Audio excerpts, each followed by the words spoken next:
നമസ്കാരം.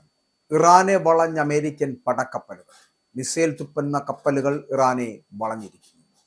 US പടക്കപ്പലുകൾ ചുറ്റും വളഞ്ഞെത്തുമ്പോഴും കുലുങ്ങാതെ Iran ഇങ്ങനെ നിൽക്കുന്നത് എന്തുകൊണ്ടാണ്? അമേരിക്കയുടെ ഭീഷണികൾ തള്ളിക്കളയുന്നത് എന്തുകൊണ്ടാണ്? യുദ്ധത്തിന് US സൈനിക മേധാവിയും എതിരെന്ന് റിപ്പോർട്ടുകൾ വരുന്നത് എന്തുകൊണ്ടാണ്?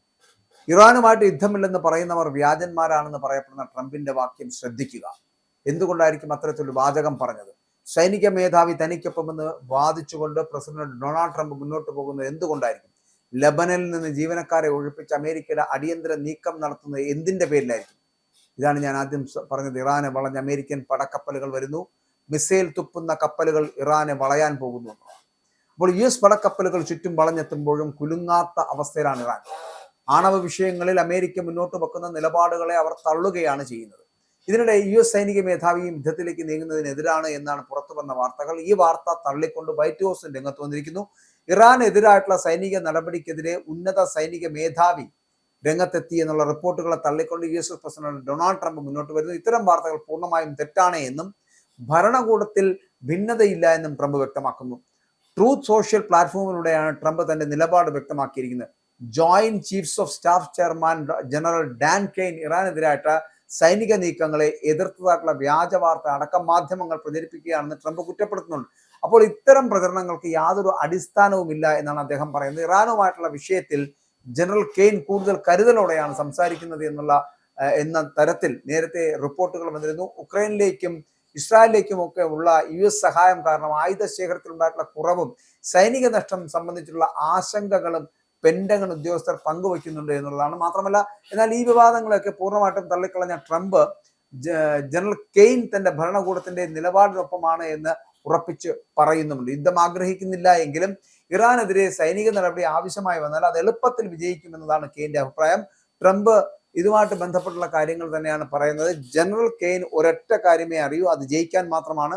നിർദ്ദേശം ലഭിച്ചാൽ അദ്ദേഹം മുന്നിൽ നിന്ന് നയിക്കുമെന്ന് പറയപ്പെടുന്ന ട്രംപിന്റെ ആത്മവിശ്വാസത്തെയാണ് അത് കാണിക്കുന്നത്. കാരണം ജനറൽ കെയ്ൻ അത്തരത്തിൽ പറഞ്ഞാൽ ചെയ്യുന്ന കാര്യങ്ങൾ മാത്രമേ പറയാറുള്ളൂ എന്നാണ് പറയപ്പെടുന്നത്. അന്തിമ തീരുമാനം തന്റേതാണ് എന്ന് വ്യക്തമാക്കിയ പ്രസിഡന്റ് വളരെ സമാധാനപരമായിട്ടുള്ള ഒരു ഒത്തുതീർപ്പാണ് താൻ ആഗ്രഹിക്കുന്നത് എന്നും എന്നാൽ അതിന് തയ്യാറായില്ല എങ്കിൽ ഇറാൻ വലിയ തിരിച്ചടി നേരിടേണ്ടി വരുമെന്നും ഒക്കെ മുന്നറിയിപ്പ് നൽകുന്നുണ്ട്. അപ്പോൾ ഇതിനിടെ ഇറാനുമായിട്ടുള്ള സംഘർഷം വർദ്ധിച്ച സാഹചര്യത്തിൽ ലബനനിലെ US എംബസിയിൽ നിന്ന് അടിയന്തര സേവന വിഭാഗത്തിലെ ജീവനക്കാരെയും കുടുംബാംഗങ്ങളെയും ഒഴിപ്പിക്കുവാൻ സ്റ്റേറ്റ് ഡിപ്പാർട്ട്മെന്റ് നിർദ്ദേശം നൽകുകയും ചെയ്യുന്നു. അതേസമയം US ആക്രമണ ഭീഷണി നിലനിൽക്കെയില്ല, ഇന്ത്യൻ പൗരന്മാരും ഇറാൻ വിടണമെന്ന് ടെഹ്റാനിലെ ഇന്ത്യൻ എംബസി നിർദ്ദേശിച്ചിരിക്കുന്നു.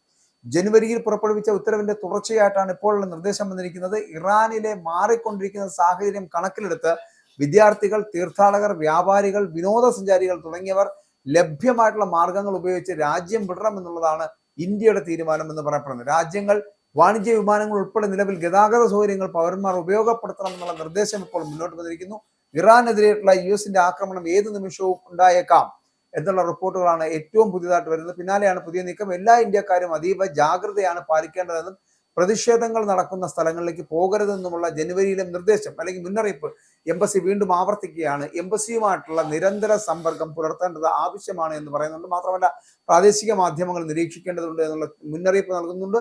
പാസ്പോർട്ട്, തിരിച്ചറിയൽ കാർഡ് തുടങ്ങിയിട്ടുള്ള കുടിയേറ്റ രേഖകൾ പൗരന്മാർ കരുതി വെക്കേണ്ടതാണ് എന്ന് കൂടി പറയുന്നുണ്ട്. ഒപ്പം തന്നെ അമേരിക്കൻ പ്രസിഡന്റ് ഡൊണാൾഡ് ട്രംപിന്റെ താരിഫ് യുദ്ധം, ആ താരിഫ് യുദ്ധത്തിന് സുപ്രീം കോടതി പ്രഹരമേൽപ്പിച്ചതിന് പിന്നാലെയാണ് സംഭവ വികാസങ്ങൾ. US-ഉം ഇറാനും തമ്മിൽ ആണവ ചർച്ചകൾ നടന്നുകൊണ്ടിരിക്കുന്നത്.